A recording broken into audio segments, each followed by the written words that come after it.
Sapa Hati bersama Gus Agus. Assalamualaikum warahmatullahi wabarakatuh.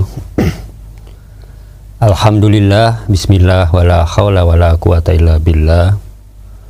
Sobat Dimas Diajeng yang berbahagia, marilah kita senantiasa panjatkan puji syukur kehadirat Allah Subhanahu wa Ta'ala, yang mana atas limpahan nikmat yang Allah berikan kepada kita, khususnya adalah nikmat iman dan juga kesehatan.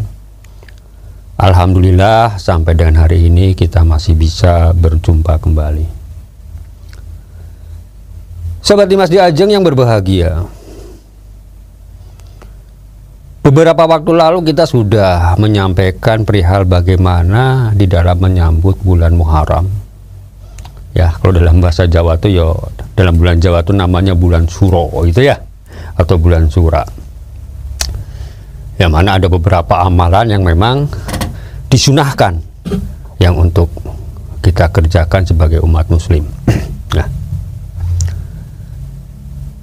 sering juga kami sampaikan bahwa di dalam bulan Muharram ini atau bulan Sura ini itu memang satu bulan yang sangat luar biasa ya, setelah bulan Ramadan ya. Kemarin sudah kita bicara soal ini. Di samping itu juga penuh dengan keutamaan dan keistimewaan ya. Dan berbagai macam ya peristiwa-peristiwa penting dalam sejarah kita ya, umat Islam. Itu banyak sekali kejadian-kejadian yang terjadi pada bulan Muharram ini atau bulan Suro ini. Maka orang Jawa yo ada juga yang beranggapan gitu ya Mas ya. Ya tidak semuanya, maksudnya ada yang beranggapan kalau bulan Suro itu bulan yang keramat. Gitu kan. Bulan yang ya dianggap wingit gitu ya. Ya, enggak apa-apa ya, namanya juga satu kepercayaan yang tujuannya adalah untuk kehati-hatian gitu kan ya, karena setiap orang itu kan mesti dituntut untuk selalu berhati-hati dalam melakukan satu tindakan apapun kan begitu, direncanakan dan lain sebagainya. Kembali pada yang tadi, bahwa kalau kita melihat ya sejarah yang banyak diceritakan oleh para ahli sejarah dan juga ada di dalam kitab suci Al-Quran gitu ya, itu ada beberapa peristiwa memang yang terjadi ya memang di bulan Muharram ya. Kalau kita lihat di dalam kitab I'anatul Talibin ya, I'anatul Talibin ya, karya Syekh Abu Bakar Sato ya, itu di sana disampaikan bahwa peristiwa besar yang terjadi di masa lalu yang nantinya bisa dijadikan, yang sekarang bisa kita jadikan sebagai toladan, sebagai apa ya, ya anggap aja sebagai teladan dan sebagai peringatan buat kita semuanya gitu ya, di dalam mengarungi kehidupan ini. Di antaranya yaitu yang terjadi pada bulan Muharram ini ya, tepatnya yaitu pada tanggal 10 Muharram atau 10 Suro. Maka kalau pada tanggal 10 Suro kan yo ya di orang di kita ini kan termasuk yang tadi kita sampaikan ya, di sesuatu yang spesial gitu ya. Ya. Di antaranya adalah peristiwa yang selalu itu adalah Allah menerima tobatnya Nabi Adam ya. Kalau kita ngomong tobatnya Nabi Adam ini karena beliaunya itu terbujuk oleh istrinya pada waktu beliau dan istrinya itu ada di surga ya Mas ya. Nah, itu kan di sana dilarang oleh Allah untuk memakan buah khuldi.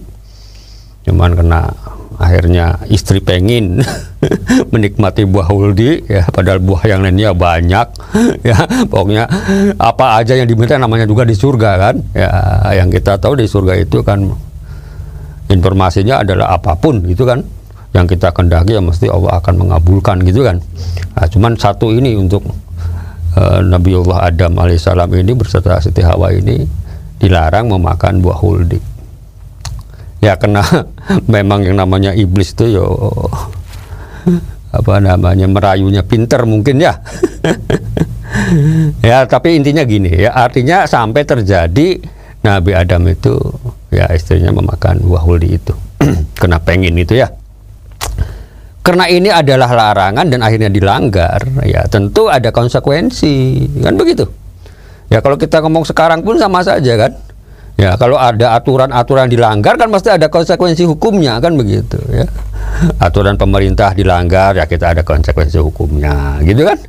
Lalu lintas kita langgar ya, tuh lampu merah terjang wae ya mesti kena tilang, itu enak ketahuan itu ya, Mas.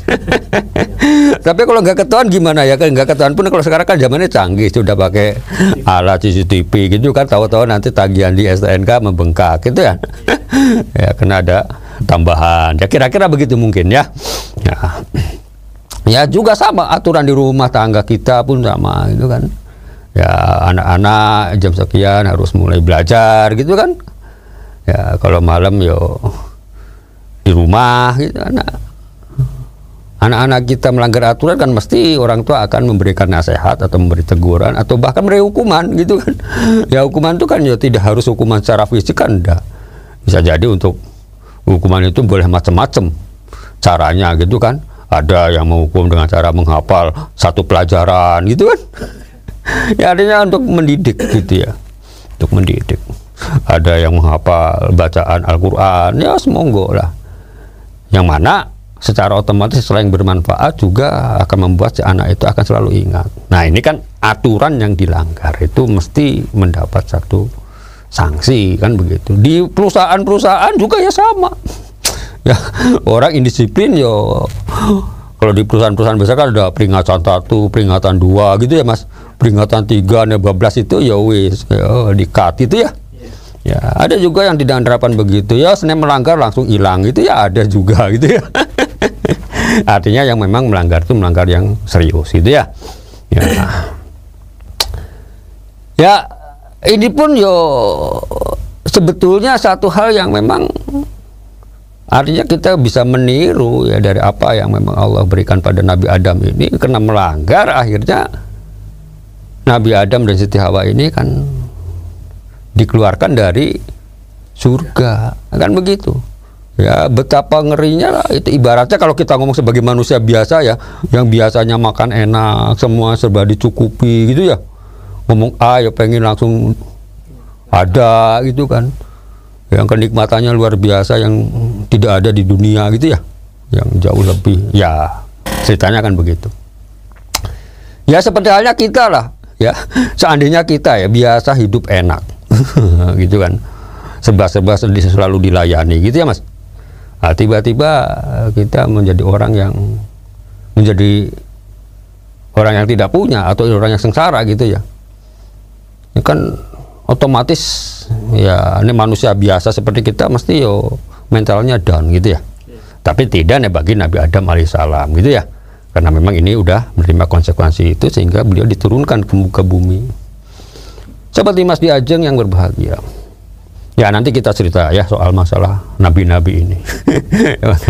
Ngobrol-ngobrol kalau kita sama teman-teman, kalau kita ngomong ayo sini tak ceritakan nabi-nabi gitu ya.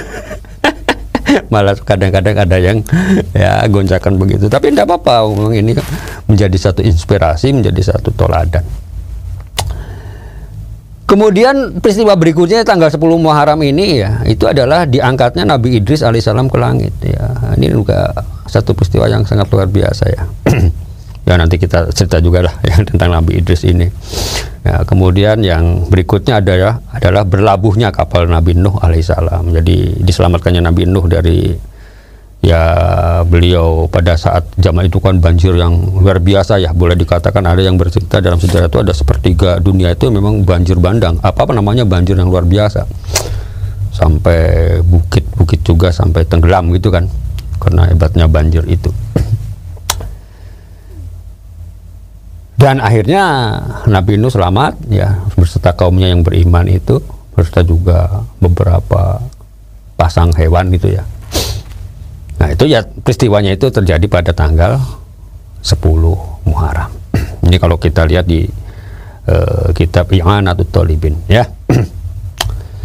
Kemudian berikutnya lagi adalah diselamatkannya Nabi Ibrahim dari beliau dibakar oleh Raja Namrud. Ya. Kalau kita ngomong ini ya sangat luar biasa lagi ya. Orang dibakar ya, kalau kita dibakar ya kira-kira ya wassalam gitu ya Mas. Ya karena ini memang Nabi kekasih Allah gitu kan. Ya dibakar ya selamat. Memang diselamatkan oleh Allah Subhanahu Wa Taala.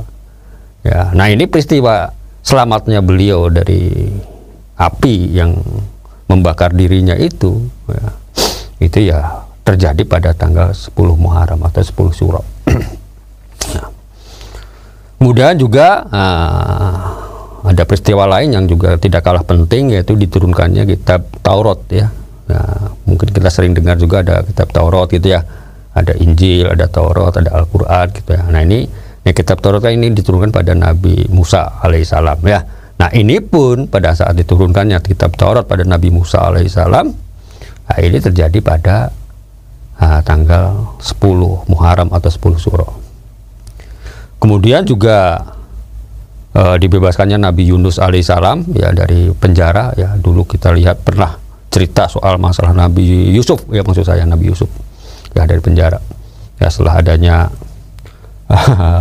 gangguan atau ya cobaan ya, ujian dari seorang wanita gitu ya Mas, sehingga menjadi fitnah. Akhirnya beliau dipenjara, dan setelah dibebaskannya dari penjara itulah Nabi Yusuf alaihissalam ini terjadi pada tanggal 10 Muharram. Dan masih banyak peristiwa-peristiwa yang lain yang ada pada tanggal 10 Muharram yang insya Allah pada episode berikutnya akan kita bahas kembali. Demikian, semoga ada manfaatnya. Billahi taufiq wal hidayah. Wassalamualaikum warahmatullahi wabarakatuh. Sapa Hati bersama Gus Agus. Untuk saran dan masukan, silahkan WhatsApp ke Gus Agus 0896 8811 6615. Dipersembahkan oleh Ziman, enzim antioksidan aktif, menjaga kesehatan dan memperpanjang usia Anda.